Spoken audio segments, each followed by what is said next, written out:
Hello friends, welcome to Awdhesh Academy. Friends, today we are going to learn about the structure of GST administration. The knowledge of this is very important because we should know how our work will be monitored, how the government is enforcing the GST provisions of the law. So first of all, we should know that at the apex level of the central government, there is a board called Central Board of Indirect Taxes and Customs, CBIC, which supervise all the central government GST administration of the country. Now the CBIC is a part of Department of Revenue, Ministry of Finance, Government of India. This board is the administrative authority for all the subordinate organizations, which will include the GST administration, the customs administration, the central excise administration, and also the narcotics administration. The board deals with the task of formulation of policy concerning levy and collection of customs, central excise, GST, and also the prevention of smuggling. The board is headed by a chairman and it consists of 6 members who are looking after different assignments including the GST. And this CBIC report to the Revenue Secretary in the Department of Revenue, Ministry of Finance. Now let us know the different officers who are posted under CBIC. On the top of the list, you have Principal Chief Commissioner or Chief Commissioner. When they are in the directorate, they are called Principal DG, Director General, and DG or Director General. See, the Principal Chief Commissioner is senior and the Chief Commissioner is junior, but both of them are interchangeable posts. They can work for each other. The next on the hierarchy is Principal Commissioner or Commissioners. When they are posted in the directorate, they are called Principal ADG or the ADG. These posts are also interchangeable and they have been given the same power as far as the GST is concerned. Thereafter, at the rank of Commissioner, we have Appellate Authority, who is also of the same rank, and this Appellate Authority looks after the appeal provisions under the GST law. Below that, you have Additional or Joint Commissioners, who are also called Additional Director and the Joint Director when they are posted in the Directorate. Similarly, we have Deputy Commissioner or Assistant Commissioner, and when they are posted in the Directorate, they are called Deputy Director and the Assistant Director. Below that, we have the post of Superintendent and Inspector. So these are the officers who are in the central government. In the state government, we have a similar structure, but a little bit different because they do not have the post of Principal Chief Commissioner or the Chief Commissioner. The highest officer in the state GST is the Commissioner of State GST. Below him, you have Additional Commissioner, Joint Commissioner, Deputy Commissioner, Assistant Commissioners, and other officers who may be appointed by the government. Generally, the post is called the CTO in the old regime, that is the Commercial Tax Officer, which is under Assistant Commissioner.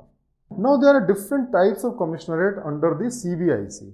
We have Customs Commissionerate, who looks after the import and export of the goods, and as we know that in the case of import of the goods, we have the interstate GST applicable on that or the IGST which is applicable on that situation. Then we have Custom Preventive Commissionerate, who basically looks after the anti-smuggling part of it. Then we have GST Commissionerate, who are the Executive Commissioner as far as the implementation of GST is concerned. Then we have GST Audit Commissionerate, who looks after the audit work of the department. And then we have GST Appellate Authority or the Commissioner Appeals, who looks after the appellate function of the department. Let us now know the powers of officers under the GST Act. An officer of central GST exercises the powers of any other officer subordinate to him. This is a very, very important provision. For example, a commissioner can always exercise the power of additional commissioner, an additional commissioner can exercise the power of the deputy commissioner, and so on. So in the GST department, all senior officers enjoy the power of all the junior officers who are working under them. The board has the power, or the commissioner has the power to delegate their power to any of the subordinate officer. However, no power can be delegated to the Commissioner Appeal. The Commissioner Appeal cannot exercise the power of the Commissioner. Commissioner Audit can exercise the power of Executive Commissioner and vice versa, but the Commissioner Appeal cannot exercise the power of Commissioner, and this is not possible. State laws have similar provisions as far as the GST is concerned. Now we have understood the concept of the commissionerate. Now the commissionerate are divided into divisions, and the divisions are further divided into ranges. So in the central government, there can be more than one commissionerate in a same state, and there can be one commissionerate on multiple states, because the central government decides of its own as to when a commissioner is required. Now below commissioner you have divisions, and below divisions we have ranges, and they have the jurisdiction which is notified by the government. In the same way, the audit commissioners also are given jurisdiction. Normally these jurisdictions will be bigger than the jurisdiction of the regular commissioner, because they have to focus only on the audit work. Now the audit commissionerate are further divided into circles, and these circles will be having a jurisdiction, and they will be having the responsibility of auditing all the companies which are falling under their jurisdiction. So we have understood that the commissionerate have the limited jurisdiction as far as the implementation of central GST is concerned. So the central government has directorate. Now these directorates have all India jurisdiction, and they can investigate the matter, they can audit the matter, and they can do the things on the all India basis. There are several directorates. So for example, we have the Directorate of Revenue Intelligence, which looks after the customs fraud at all India level. We have Directorate General of GST Intelligence, which is looking after the GST level frauds.